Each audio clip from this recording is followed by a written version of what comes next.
Der Gregor und ein Rolli sein preisische Gspusi stellen nur mal fest, dass zwischen ihnen nichts läuft.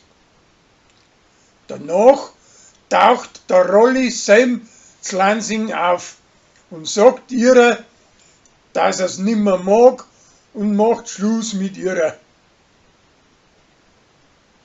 Kathi möchte mit Sevi und ihren Burm allein sein und versteckt sie vor ihren Freund.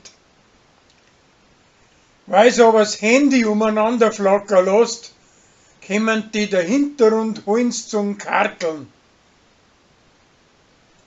Uschi fährt mit seinen Alten das Holz raus, damit er sich von ihm im Auto stopfen lassen kann.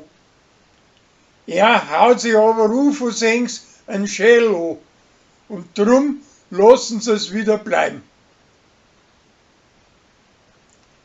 Leni schlingt gleich 4 Schnapspraliner miteinander runter.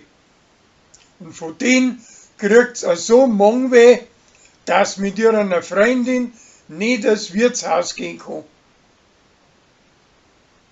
Der Pfarrer möchte sich in Bayerkofen ein Hirber für ihn allein suchen. Tina stellt fest, dass von ihm angedampft worden ist und möchte das Kind antreiben. Der Sascha hat der Rosi zugesagt, dass er mit ihr zum Landrat seiner Runden geht. Aber stattdessen verplempert er seine Zeit mit dem Karl bei einem Schusserspiel aus Afrika. Die Rosi kommt ihm aber dahinter.